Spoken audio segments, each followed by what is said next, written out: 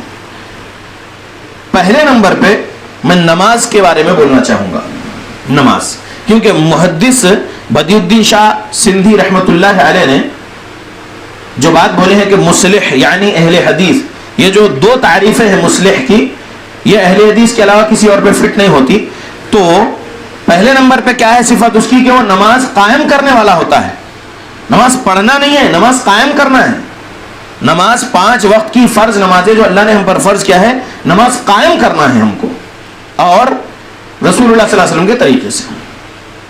تو یہ اب میں آپ کے سامنے دلائل پیش کر رہا ہوں ترمذی سے، بہت غور سے سنیے۔ ترمذی حدیث نمبر 2618، عن جابر ان النبی صلی اللہ علیہ وسلم قال بین الکفر والایمان ترک الصلاۃ۔ جابر بن عبداللہ رضی اللہ عنہ روایت کرتے ہیں، محمد رسول اللہ صلی اللہ علیہ وسلم نے فرمایا ہے، کفر اور ایمان کے درمیان فرق کرنے والی چیز نماز کا ترک کرنا ہے۔ اگر ہم نماز چھوڑیں گے تو ہم کفر کرے جیسا ہو جائے گا۔ ہم مسلمان مرد اور ہماری مسلمان عورتیں نماز اگر چھوڑ رہے تو کفر کر رہے، سمجھ لیجئے 2618 نمبر کی حدیث سنن ترمذی کے مطابق۔ تو ہم کو کفر سے بچنا ہے، نماز قائم کرنا ہے، کیونکہ کیا ہے نماز؟ نماز ایمان ہے، نماز ایمان ہے۔ صحیح بخاری میں کتاب الایمان میں ایک باب باندھے ہیں امام بخاری رحمۃ اللہ علیہ، الصلاۃ من الایمان، نماز ایمان میں سے ہے، نماز ایمان ہے۔ نماز چھوڑیں گے مطلب ایمان چھوڑے جیسی بات ہو رہی ہے۔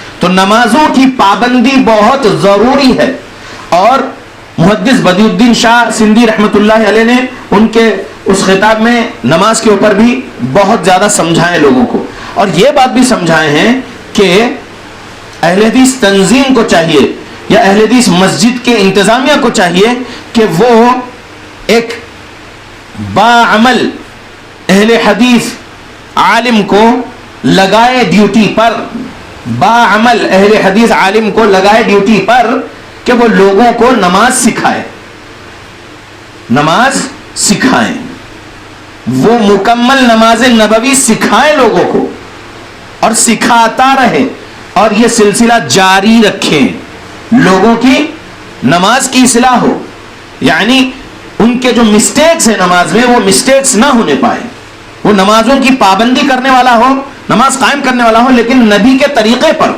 اور نماز سکھایا جائے جیسے نبی نے پڑھے، جیسے صحابہ اہل بیت رضی اللہ عنہم اولیاء اللہ نے پڑھے، جو حدیثوں کی کتاب میں ہے صحیح نماز، نماز نبوی، وہ نماز سکھاتے رہنا چاہیے۔ یہ ایک کام ہے اصلاح اہل حدیث عنوان میں، یہ ایک کام ہے کہ اہل حدیثوں کی بھی اصلاح کی ضرورت ہے، کیونکہ اہل حدیث اس سبجیکٹ میں بس یہ سمجھ لے کہ میں رفع دین کر لیا، آمین زور سے بول لیا، سورہ فاتحہ امام صاحب کے پیچھے بھی میں مقتدی ہو کے سورہ فاتحہ پڑھ لیا، بس یہ نماز نبوی نہیں۔ مکمل نماز، نماز کے اندر اطمینان ہو، قیام میں بھی اطمینان ہو، رکوع میں بھی اطمینان ہو، سجدے میں بھی اطمینان ہو، قاعدے میں بھی، نماز پورا حق ادا کر کے پڑھنا ہے نماز کا، کیونکہ احسان یہ ہے کہ ہم یہ کیفیت کو پہنچیں کہ ہم نماز میں جب کھڑے ہیں، اللہ کی عبادت جب کر رہے ہیں، تو یہ ہمارے دل میں ہو کہ ہم رب کو دیکھ رہے ہوں، اور اگر ہم رب کو نہیں دیکھ رہے، رب کو نہیں دیکھ سکتے، رب کو ہم نہیں دیکھ پا رہے، تو بس دل میں یہ بات تو ہو مضبوطی کے ساتھ کہ میرا رب مجھے دیکھ رہا ہے، میرا اللہ مجھے دیکھ رہا ہے، اور اس خوف اور اس خشیت، اس خشوع اور خضوع کے ساتھ نماز میں کھڑے ہونا ہے کہ میرا رب مجھے دیکھ رہا ہے، میں گنہگار روح، میں گنہگار جسم میرا یہ لے کر ٹھہرا ہوں میرے اللہ کے سامنے، میرا اللہ مجھے دیکھ رہا ہے، اللہ مجھے بخش دے، میرے گناہوں کو بخش دے، میرے حالات پر رحم و کرم کرے اللہ۔ یہ امید کے ساتھ بندہ جو ہے اپنے رب سے تعلق جوڑے، نماز کی اصلاح ہونا چاہیے، کیونکہ نماز میں کئی مسٹیکس ہو رہے ہیں، تو یہ ایک بات ہے۔ اور نماز جو چھوڑ رہے ہیں ان سے تو بہت بڑا جرم ہو رہا ہے، نماز کا چھوڑنا کفر ہے، نہیں نماز چھوڑنا چاہیے۔ ایک اور حدیث 2622 نمبر کی حدیث ترمذی میں، یہ حدیث عبداللہ بن شقیق رحمۃ اللہ علیہ تابعی بیان کر رہے ہیں کہ كان اصحاب محمد صلی اللہ علیہ وسلم لا يرون شيئا من الاعمال تركه كفر غیر الصلاة. کہتے ہیں تابعی عبداللہ بن شقیق رحمۃ اللہ علیہ، رسول اللہ صلی اللہ علیہ وسلم کے صحابہ نماز کے سوا کسی عمل کے چھوڑ دینے کو کفر نہیں سمجھتے تھے. یعنی صحابہ نماز کے چھوڑنے کو کفر سمجھتے تھے. لہذا ہم کو کیا کرنا ہے؟ نماز کی پابندی کرنا ہے، نبی کے طریقے پر پڑھنا ہے، اور نماز کا جو مکمل حق ہے وہ ادا کرنا ہے. کیونکہ نماز میں ہم جو کھڑے ہیں وہ اللہ کی عبادت کر رہے ہیں، نماز مکمل اللہ کی عبادت کر رہے ہیں، تو اللہ کی عبادت کا حق ویسے ہی ادا کرو جیسے رسول اللہ صحابہ سے ثابت ہے. ٹھیک. اب جمعہ کا دن ہے، آج جمعہ کا دن ہے. جمعہ میں یہ ہوتا ہے، صرف جنگاؤں کے اہل حدیث مسلمان کی بات نہیں بول رہا ہوں میں، اور بھی دوسرے علاقوں کے، دوسرے اسٹیٹس، دوسرے گاؤں، دوسرے شہر وغیرہ میں بھی ایسی غلطیاں ہو رہی ہیں لوگوں سے کہ وہ لوگ جمعہ کے دن اذان سے پہلے نہیں پہنچتے ہیں یا اذان کے وقت نہیں پہنچتے ہیں. بہت تھوڑے لوگ ہیں جو اذان سے پہلے پہنچتے ہیں جمعہ کے دن مسجد میں، اور بہت تھوڑے لوگ ہیں جو اذان کے وقت پہنچ جاتے ہیں مسجد میں. سمجھیے بات کو. اکثر لوگ خطبہ آدھا ختم ہونے کے بعد آتے ہیں، اور بھی کچھ لوگ ہیں جو خطبہ 75% ختم ہو جاتا تب آتے ہیں. کچھ ایسے لوگ ہوتے ہیں بس جماعت کھڑنے میں ہوتی ہے جمعہ کے دن تب آتے ہیں مسجد میں.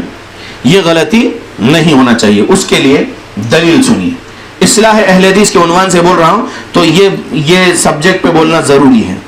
یہ ایک بہت بڑی بات ہے.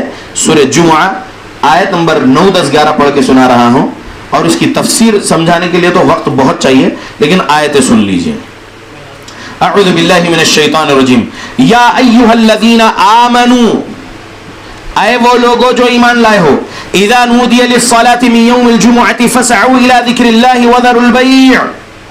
اے وہ لوگو جو ایمان لائے ہو، جمعہ کے دن نماز کے لیے اذان دی جائے تو اللہ کی یاد یعنی اللہ کے ذکر یعنی اللہ کی نماز کے لیے جلدی کرو، اور وذروا البیع، خرید اور فروخت کو چھوڑ دو. اپنا جاب یا اپنا بزنس جو کچھ بھی کر رہے ہیں وہ سب بند کر دو. جب آپ کو معلوم ہے کہ آج جمعہ کے دن اس مسجد میں 12:45 کو اذان ہوگی یا 12:30 کو اذان ہوگی یا 1 بجے اذان ہوگی، آپ لوگوں کو پہلے سے خبر ہے، تو اب آپ کیا کرنا؟ جمعہ کے دن فکر کے ساتھ اچھا غسل کر کے پہلے سے ہی جمعہ کی تیاری کر کے اذان سے کچھ منٹ پہلے آ کے بیٹھ جائیے، اللہ کے ذکر میں رہیے. سمجھ رہے؟ یہاں پر یہ بات ہے کہ چھوڑنا ہے بزنس، چھوڑنا ہے جاب، دنیا بھی جتنی کام ہے جتنے وہ سب چھوڑنا ہے، پہلے اللہ کے ذکر کی طرف آنا ہے. کیونکہ جمعہ ہم پر فرض ہے. جیسا فرض نماز 5 وقت کی فرض ہے، ویسا جمعہ یہ فرض ہے. اور جمعہ کے دن جو 2 رکعت فرض نماز ہے وہ کیوں 2 رکعت ہے؟ ظہر میں تو ظہر کے وقت کی 4 رکعتیں فرض ہے نا، لیکن جمعہ کے دن یہ 2 رکعتیں فرض کیوں ہیں؟ کیونکہ یہ خطبہ جمعہ ہے. خطبہ جمعہ سے لوگوں کے عقیدے کی اصلاح ہوتی ہے، لوگوں کے اعمال کی اصلاح ہوتی ہے، لوگوں کے معاملات کی اصلاح ہوتی ہے. ایک ہفتے بھر میں اگر اس سے کچھ گناہ ہو گئے یا کچھ اور وہ دور گیا دین سے، تھوڑا دنیا میں مشغول ہو گیا، غفلت میں ہو گیا، تو جمعہ کا خطبہ جب سنے گا تو ریچارج ہو جائے گا، اس کے ایمان میں زیادتی ہوگی. کیونکہ وَإِذَا تُلِيَتْ عَلَيْهِمْ آيَاتُهُ زَادَتْهُمْ ایمانا، سورہ انفال آیت نمبر 2 میں کہا اللہ نے، سورہ نمبر 8 ہے. اللہ کے آیتوں کی تلاوت کی جاتی ہے ان کے سامنے تو ایمان میں زیادتی ہوتی ہے. تو ہم ایمان والے ہیں نا، ہمارے ایمان میں کمی بھی ہو سکتی ہے، زیادتی بھی ہو سکتی ہے، اور یہ چیز ایمان میں داخل ہے کہ الایمان یزید و ینقص، ایمان گھٹتا بھی بڑھتا بھی ہے. تو جمعہ کے دن خطبے سے ایمان میں زیادتی ہوگی، آیتیں سنائی جائے گی، حدیثیں سنائی جائے گی، اور لوگوں کی اصلاح کی جائے گی، اور وہ نئے نئے سبق لے کر جائیں گے اللہ کے بارے میں، رسول اللہ کے بارے میں، صحابہ اہل بیت کے بارے میں، اور دیگر دین اسلام کے تعلیمات کے بارے میں. چھوٹے چھوٹے سبجیکٹس پر چھوٹا چھوٹا سبق، بڑا بڑا سبق لے کر جاتے رہیں گے. سمجھ رہے؟ اس لیے جمعہ کا خطبہ، اس کے بعد 2 رکعت نماز. اب بندہ اگر خطبہ ہی چھوڑ رہا ہے، آدھا خطبہ چھوڑ رہا ہے، یا پھر جو ہے 75% خطبہ چھوڑ رہا ہے، یا مکمل خطبہ چھوڑ کر صرف نماز کا ٹائم پہنچ رہا ہے جمعہ کے دن، تو پھر کیا فائدہ ہوگا اس کا؟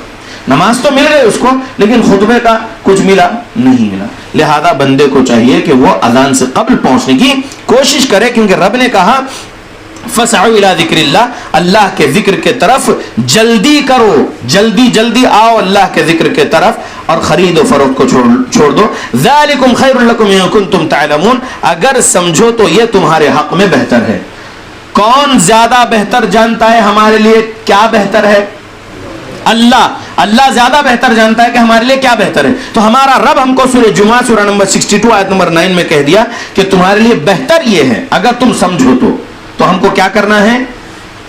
ہر جمعہ ہم اذان سے پہلے مسجد میں پہنچنے کی کوشش کریں گے اور اللہ رب العالمین کا دین سیکھنے سمجھنے اس خطبے کے ذریعے سے اور تقوی حاصل کرنے کی کوشش کریں گے تاکہ گناہوں سے بچ سکے. تقوی ملے گا تو بندہ گناہ سے بچے گا. یہ پوری کوشش کریں گے. آگے آئیے سورہ جمعہ آیت نمبر 10.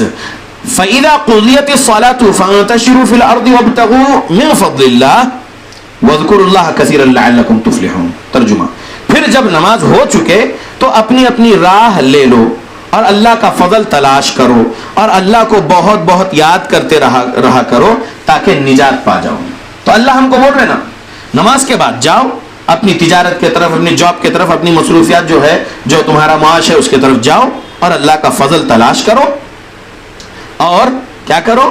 اللہ کو بہت بہت یاد کرتے رہو. اگر بازار میں بھی رہو، اپنے بزنس میں رہو، اپنے جاب میں رہو، اپنی دنیاوی اور کچھ کام میں بزی رہو، کھیت میں رہو، کہیں اور آپ کا کام ہے، تو آپ وہاں پر کیا کرو؟ اللہ رب العالمین کا ذکر زیادہ کرو. وَاذْكُرُوا اللَّهَ كَثِيرًا، زیادہ سے زیادہ اللہ کا ذکر کرو. لَعَلَّكُمْ تُفْلِحُونَ، تاکہ تم نجات پاؤ. یہ اللہ بول رہے. تو اللہ ہمارے لیے سبق دے رہے، تو اس سبق پر عمل کرنا ہے. اللہ کے قرآن کی آیت ہے، ہم کو حکم دے رہا ہمارا اللہ کے حکم کی فرما برداری کرنا ہے ہم کو. سورہ جمعہ آیت نمبر 11. وَإِذَا رَأَوْا تِجَارَةً أَوْ لَهْوًا انفَضُّوا إِلَيْهَا وَتَرَكُوكَ قَائِمًا قُلْ مَا عِندَ اللَّهِ خَيْرٌ مِّنَ اللَّهْوِ وَمِنَ التِّجَارَةِ وَاللَّهُ خَيْرُ الرَّازِقِينَ. سورہ 62 سورہ جمعہ آیت نمبر 11 کا ترجمہ سنیے. اور جب یہ لوگ سودا بکتا ہوا یا تماشا ہوتا ہوا دیکھتے ہیں تو ادھر بھاگ جاتے ہیں اور تمہیں کھڑے کے کھڑا چھوڑ جاتے ہیں. کہہ دو کہ جو چیز اللہ کے ہاں ہے وہ اس تماشے اور اس سودے سے کہیں بہتر ہے اور خدا اللہ سب سے بہتر رزق دینے والا ہے. اللہ سب سے بہتر رزق دینے والا ہے. تو اب ہم کو کیا کرنا ہے؟ ہم کو فکر کرنا ہے کہ خطیب منبر پہ چڑھنے سے قبل میں سامنے جا کر بیٹھ رہا ہوں تاکہ مجھے خطیب سے جو سبق ملنے والا ہے قرآن و حدیث کے دلائل سے وہ سبق میں لے لوں میرے عقیدے کے لیے، میرے اعمال کے لیے، میرے معاملات کے لیے، تاکہ میں جہنم سے بچ سکوں، جنت میں جانے والا بن جاؤں. اس کے لیے ہم کو کیا کرنا ہے؟ خطبہ سننے کی فکر کے ساتھ پہلے ہی حاضر رہنا ہے اور ہم دنیا کے کھیل تماشے کی طرف نہیں جانا ہے، دنیا کے تجارت یا جاب کی طرف نہیں جانا ہے. کبھی ایسا ہوتا ہے کہ دو بھائی ہیں تو تم یہ مسجد میں پڑھ لو جب تک میں دکان پہ رہتا ہوں اور تم پھر آ جاؤ تو وہاں پر لیٹ رہتی ہے نماز تو تم وہاں چلے جانا. یہ غلط ہے، یہ غلط ہے. آپ اپنے آپ کو قرآن و حدیث کے عقیدے والے بنائے ہیں اور اس جنگاؤں میں آپ لوگوں کی ایک ہی مسجد ابھی ہے تو لہٰذا آپ لوگ صحابہ کی جماعت والے ہیں، صحابہ کے عقیدے اعمال والے اہل حدیث لوگ الحمدللہ، کیونکہ صحابہ اہل حدیث، تابعین تبع تابعین اہل حدیث الحمدللہ. لہذا آپ لوگ کیا کرنا ہے؟ ایک بھائی دکان پہ بیٹھنا ہے، دوسرا بھائی جو ہے نماز کو جانا ہے، پھر وہ بھائی آنے کے بعد پھر وہ بھائی جو دکان پہ بیٹھا تھا وہ کہیں اور کسی اور مسجد میں جا کے نماز پڑھ رہا ہے. ایسا نہیں ہونا چاہیے. لاک کریے، کیونکہ آپ کے لیے بہتر اللہ رب العالمین رکھے ہیں اور اللہ سے بہتر کوئی نہیں جانتا اور اللہ سے بہتر کوئی نہیں دے سکتا. لہذا آپ اپنی دکان کو بند کرنا چاہیے نماز سے بہت وقت پہلے ہی، اور آپ کے جاب سے، بزنس سے چھٹی لے لیجئے پہلے سے ہی، 1 گھنٹہ پہلے سے ہی، تاکہ اچھے سے تیار ہو کے نماز کے لیے جمعہ کے دن حاضر رہیں، خطبہ سنیں، نماز پڑھیں، اللہ کے ذکر میں رہے. دیکھیے پھر بہت برکت والی روزی اللہ دیں گے. واللہ خیر الرازقین، اللہ نے کہا کہ اللہ بہترین رزق دینے والا ہے. یہ اصلاح اہل حدیث جو سبجیکٹ ہے، یہ جو عنوان ہے، یہ میں اور بھی باتیں بول سکتا تھا اور بھی کچھ اور چیزیں ہیں، لیکن نماز اور یہ جمعہ کا مسئلہ یہ ضروری سمجھانا چاہتا ہوں کیونکہ میں الحمدللہ 2010 سے خطبہ جمعہ تو دے رہا ہوں، الحمدللہ 2008 سے درس دے رہا ہوں. تو 2008 میں جب سے اہل حدیث مسلمان بنا ہوں میں الحمدللہ تقلید اور شرک بدعت کو چھوڑ کر. تو 2008 سے ہی یہ دیکھ رہا ہوں اہل حدیث مسجدوں میں کہ کئی ایسے لوگ ہیں جو پہلے سے آ کے بیٹھ جاتے ہیں, اور کئی ایسے لوگ ہیں جو خطبہ سٹارٹ ہونے کے بعد آتے ہیں, کئی ایسے لوگ ہیں جو خطبہ ختم ہونے سے پہلے آتے ہیں, کئی ایسے لوگ ہیں جو بس عین نماز ٹھہرنے کے ٹائم, جماعت ٹھہرنے کے ٹائم آتے ہیں. تو یہ چیز دیکھ رہا ہوں اور اس پر اصلاح ہوتے رہنا چاہیے, اس لیے یہ بات آج کے اس خطبے میں ہے. آگے بات دوسرے خطبے میں آئے گی. اللہ سے دعا کرتا ہوں اللہ ہم مسلمانوں پر خاص رحم و کرم کرے, اللہ ہم کو کتاب و سنت پڑھ کر اس کے مطابق ایمان اور عمل بنانے اور معاملات بنانے کی توفیق دے ہماری موت تک. آمین.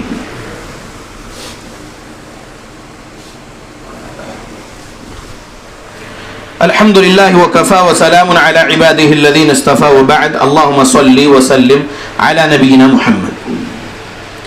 اصلاح اہل حدیث آج کا عنوان ہے خطبہ جمعہ کا. اس میں تیسری بات جو آج آپ کے سامنے سنانا ہے. پہلی بات نماز بتا دیا, دوسری بات جمعہ کا کیا مسئلہ ہے سن لیا. اب اور بھی بہت ساری حدیثیں سنا سکتا تھا جمعہ کے بارے میں کیا کیا فضیلتیں آئی ہیں, لیکن خطبہ جمعہ کا وقت بہت مختصر ہے, اس لیے جو ہے میں آپ کے سامنے بہت ساری حدیثیں نہیں سنا سک رہا ہوں. لیکن نماز کے بعد اگر کوئی بیٹھنا چاہ رہے, مغرب تک میں یہاں ہوں, اگر کوئی بیٹھنا چاہ رہے اور بھی جمعہ کے بارے میں کچھ فضیلتیں کیا ہیں اور جمعہ کے بارے میں کیا کیا ہے, اگر آپ سوال کرنا چاہ رہے تو انشاءاللہ میں مغرب تک یہیں پر ہوں. انشاءاللہ مغرب بعد جاؤں گا میں واپس حیدرآباد, تو میں انشاءاللہ یہاں پر آپ کے سامنے دلائل بتاؤں گا انشاءاللہ. ٹھیک ہے. اب میں آگے عنوان کو مکمل کرنے کے لیے تیسری بات آج کے خطبے میں اصلاح اہل حدیث عنوان میں تیسری بات جو سنا رہا ہوں اس پر بہت غور و فکر کریے کہ کتنا امپورٹنٹ ہے. نماز جتنا امپورٹنٹ ہے ویسے ہی یہ تیسری بات بھی ویری ویری امپورٹنٹ ہے. کیا ہے تیسری بات؟ صحیح مسلم حدیث نمبر 177. رسول اللہ صلی اللہ علیہ وسلم نے فرمایا من رأى منكم منکرا فلیغیرہ بیدہ فإن لم يستطع فبلسانہ فإن لم يستطع فبقلبہ وذلك اضعف الایمان. ترجمہ, تم میں سے جو کوئی بھی شخص کچھ بھی برائی دیکھے, من تم میں سے جو کوئی بھی شخص رأى دیکھے, منکرن کچھ بھی منکر کام, کچھ بھی برائی, مسجد کے اندر کچھ برائی کرتے ہوئے مسجد کی کمیٹی والوں کو دیکھو یا کسی مصلی کو دیکھو, یا مسجد کے باہر مسجد کے پڑوسی کو کچھ منکر کرتے ہوئے دیکھو, یا بستی میں کچھ اسلام کے اپوزٹ میں منکر ہوتا ہوا دیکھو, یا کسی مسلمان کے خلاف کچھ سازش اور منکر کام ہوتا ہوا کسی ایک کمزور عقیدے کے مسلمان کو دیکھ رہے کہ ایک مسلمان جو کمزور ہے, مظلوم ہے, اس پر وہ ظالم جو ظلم کر رہا ہے مسلمان, وہ یہ برا کام کر رہا ہے. ظلم برا کام ہے نا, بہت بڑا گناہ ہے ظلم, حرام ہے ظلم کرنا, لیکن حرام کام کو جو ہے جائز سمجھتے ہوئے ظلم کر رہے اور اس کو ظلم نہیں سمجھ رہے. ایسا ہو رہا ہے کئی معاشروں میں, ایسا ہو رہا ہے کئی بستیوں میں, کئی گاؤں, کئی شہر میں ایسا ہو رہا ہے. ظلم کرنے کو بس عادت بنا لی ہے لوگوں نے اور ظلم کر رہے, ظلم کو حرام نہیں سمجھ رہے. تو اللہ ہدایت دے ان لوگوں کو. تو اب یہ برائی دیکھ رہے ہیں, ایک ظالم کو ایک مظلوم پر ظلم کرتا ہوا دیکھ رہے ہیں اور آپ دیکھ رہے کہ یہ برائی ہے, تو آپ کیا کرنا ہے معلوم؟ اس برائی کے اپوزٹ میں کھڑنا ہے, برائی کا رد کرنا ہے, اچھائی بیان کرنا ہے. ظالم اور ظالم اور مظلوم دونوں کی مدد کرنا ہے. وہ کیسے؟ مظلوم کی مدد کرنا سمجھ میں آ رہا, ظالم کی مدد کیسے کرنا؟ تو ظالم کا ہاتھ پکڑنا, ظلم کرنے سے روکنا, یہ اس کی مدد کرنا ہوا. اس کو روکنا ہے ظلم کرنے سے, اس کی مدد کرنا ہوا. ظلم کرنے کی وجہ سے جہنم مل سکتی ہے نا اس کو, تو اس کو ظلم کرنے سے روکیں گے اور اس کو بتائیں گے کہ تم جو کر رہے ہیں یہ اللہ کے قرآن کی آیت کے خلاف ہے, یہ رسول اللہ صلی اللہ علیہ وسلم کی احادیث کے خلاف ہے, اور یہ جرم کرنے سے, یہ ظلم جو ہے یہ جرم ہے اور اس ظلم کی وجہ سے جہنم مل سکتی ہے. اس کو روکنا ہے, اس کا ہاتھ پکڑنا ہے. یہ حدیث ہم کو سبق دے رہی ہے کہ یہ حدیث کئی جگہ فٹ ہو سکتی ہے. ایک ظالم کے پاس میں آپ کو بتا رہا ہوں کہ منکر دیکھ کر اس کے خلاف ہاتھ سے روکو اگر طاقت ہے. فَإِن لَمْ يَسْتَطِعْ, ہاتھ سے برائی کو بدلنے کی طاقت نہیں ہے تو زبان سے برائی کا رد کرو. اچھائی جو ہے برائی کے اپوزٹ والی, وہ اچھائی سکھاؤ لوگوں کو اور برائی چھوڑنے کو بولو. پہلے نمبر کی برائی شرک, پھر دوسرے نمبر کی برائی بدعت خرافات, پھر تیسرے نمبر کی جو برائی ہے وہ ظلم کو لے لیں, کیونکہ آج معاشرے میں ظلم زیادہ ہو رہا. شراب پیتے کسی کو دیکھ رہے تو برائی ہے, اس کے اپوزٹ بولو اچھائی کیا ہے, اور شراب گناہ ہے, شراب پینا گناہ ہے, بتاؤ لوگوں کو, سمجھاؤ. نہیں ہے آپ کے پاس زبان سے بھی برائی کے خلاف کچھ بولنے کی طاقت نہیں ہے آپ کے پاس. برائی دکھ رہی, ہاتھ سے اس برائی کو بدلنے کی طاقت نہیں ہے, تو زبان سے بولو برائی کے خلاف, اور اچھائی کیا بیان کرو. اگر برائی کے خلاف زبان سے بولنے کی بھی طاقت نہیں ہے تو دل سے برائی کو برا جانو, دل سے برائی کو برا جانو. اور دل سے برائی کو برا جاننا ایسا ہے کہ یہ 179 نمبر کی حدیث صحیح مسلم سے معلوم کریں گے. 177 سنایا صحیح مسلم کی, اب 179 نمبر کی حدیث صحیح مسلم بہت غور سے سنیے. عن عبد الله بن مسعود رضی اللہ عنہ ان رسول اللہ صلی اللہ علیہ وسلم قال, عبداللہ بن مسعود رضی اللہ عنہ کہتے ہیں کہ رسول اللہ صلی اللہ علیہ وسلم نے فرمایا, ما من نبی بعثه اللہ فی امت قبلی الا كان له من امته حواریون واصحاب یاخذون بسنته ويقتدون بامره ثم انها تخلف من بعدهم خلوف يقولون ما لا يفعلون ويفعلون ما لا يؤمرون فمن جاهدهم بيده فهو مؤمن ومن جاهدهم بلسانه فهو مؤمن ومن جاهدهم بقلبه فهو مؤمن وليس وراء ذلك من الإيمان حبة خردل. یہ حدیث مکمل. اب ترجمہ سنیے. عبداللہ بن مسعود رضی اللہ عنہ کہتے ہیں رسول اللہ صلی اللہ علیہ وسلم نے فرمائے کہ اللہ نے مجھ سے پہلے کسی امت میں جتنے بھی نبی بھیجے ان کی امت میں سے ان کے کچھ حواری اور ساتھی ہوتے تھے جو ان کی سنت پر چلتے اور ان کے حکم کی پیروی کرتے تھے. پھر ایسا ہوتا تھا کہ نبیوں کے بعد کچھ نالائق لوگ, نبیوں کے حواری اور ساتھیوں کے بعد میں کچھ نالائق لوگ ان کے جانشین بن جاتے تھے. وہ زبان سے ایسی باتیں کہتے جن پر خود عمل نہیں کرتے تھے, اور ایسے کام کرتے تھے جن کا ان کو حکم نہ دیا گیا تھا.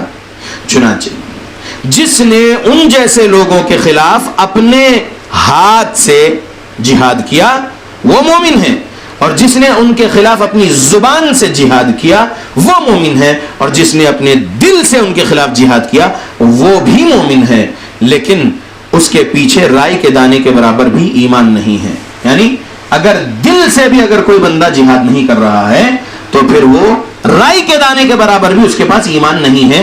اس 179 نمبر کی حدیث صحیح مسلم سے معلوم ہوا. مطلب یہ کہ آپ کسی ظالم کو ظلم کرتے ہوئے دیکھ رہے ہیں, کسی ایک مسلمان کو گناہ کرتے ہوئے دیکھ رہے ہیں, اور بڑے بڑے گناہ کر رہا ہے, اور آپ کے پاس طاقت بھی ہے ہاتھ سے روکنے کی, اور آپ نہیں روک رہے, تو آپ کیا کر رہے ہیں؟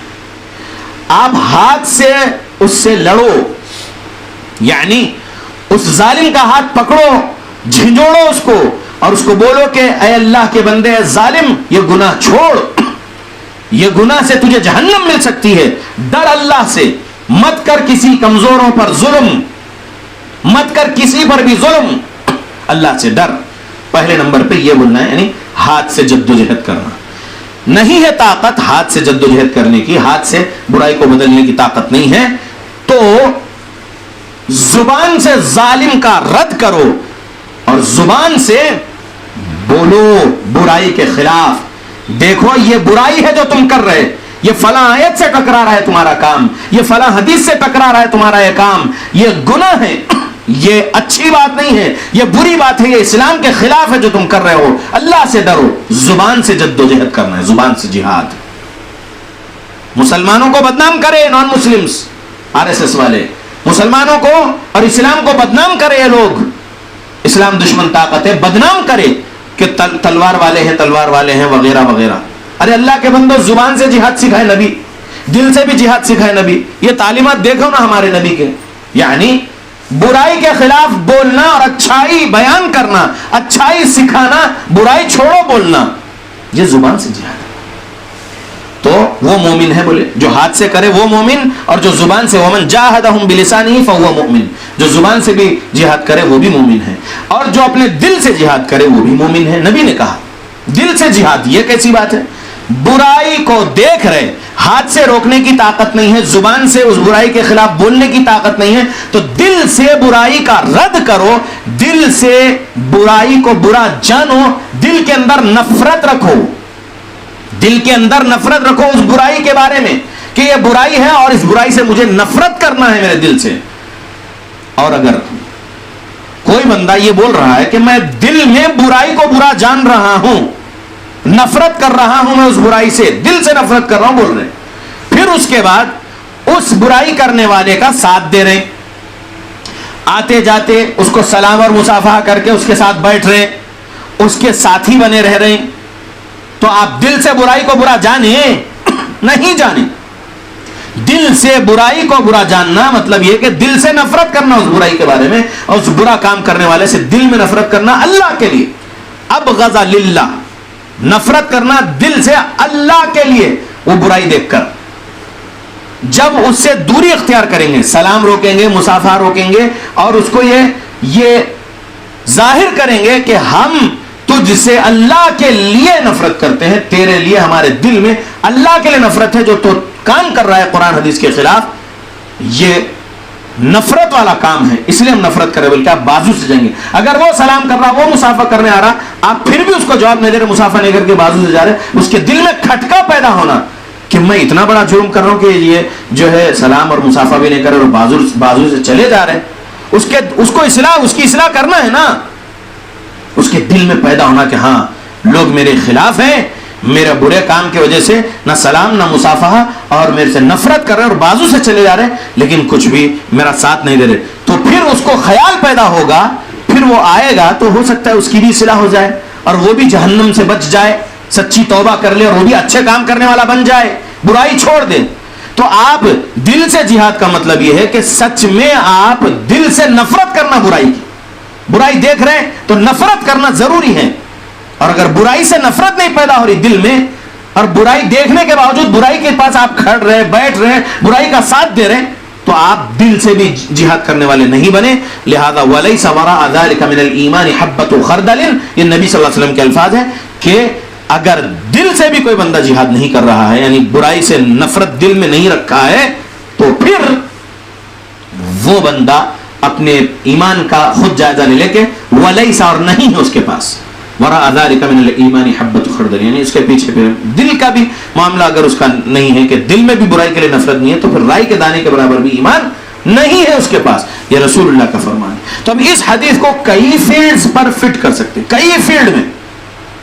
مسجد کے اپوزٹ کوئی آ رہا ہو, دعویٰ سینٹر کے اپوزٹ کوئی آ رہا ہو, رقیہ شرعیہ سینٹر کے اپوزٹ کوئی آ رہا ہو, لائبریریز کے اپوزٹ کوئی آ رہا ہو, یا کوئی اور سوشل ویلفیئر آرگنائزیشن کے اچھے کاموں کے اپوزٹ کوئی آ رہا ہو, اسلام دشمنی میں, سمجھ رہے آپ, تو آپ کو ٹھہرنا ہے, برائی کے خلاف ٹھہرنا ہے. اب وہ برائی کرنے والا آپ کا مسلمان بھائی کیوں نہ ہو, کلمہ گو, شرک بدعت خرافات کے فرقے والے, آپ کو مضبوطی سے ٹھہرنا ہے.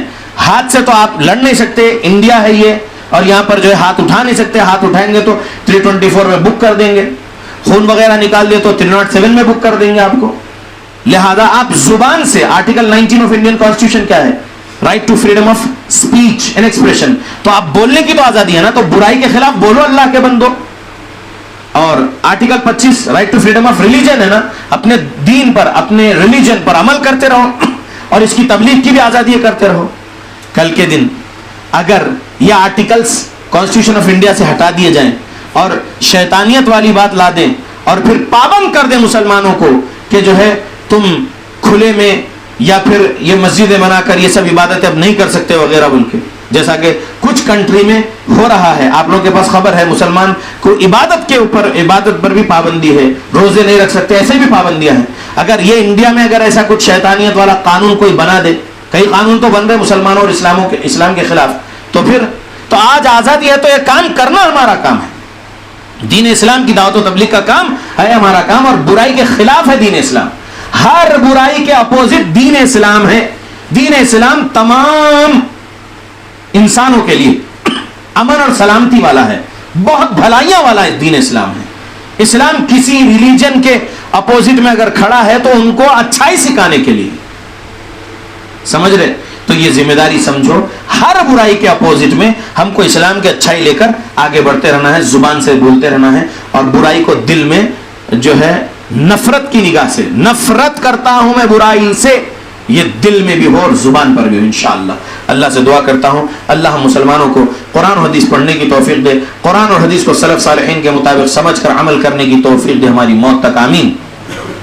اللهم أعز الإسلام والمسلمين وأذل الشرك والمشركين، اللهم من أرادنا وأراد بالمسلمين سوءا فأشغله بنفسه، اللهم أهلك الظالمين بظلمهم، اللهم أصلح أحوال المسلمين في فلسطين، اللهم أصلح أحوال المسلمين في الشام، اللهم أصلح أحوال المسلمين في العراق، اللهم أصلح أحوال المسلمين في اليمن، اللهم أصلح أحوال المسلمين في ميانمار، اللهم أصلح أحوال المسلمين في تريبورا، اللهم أصلح أحوال المسلمين في الكشمير، اللهم أصلح أحوال المسلمين في الهند، اللهم أصلح أحوال المسلمين في كل مكان.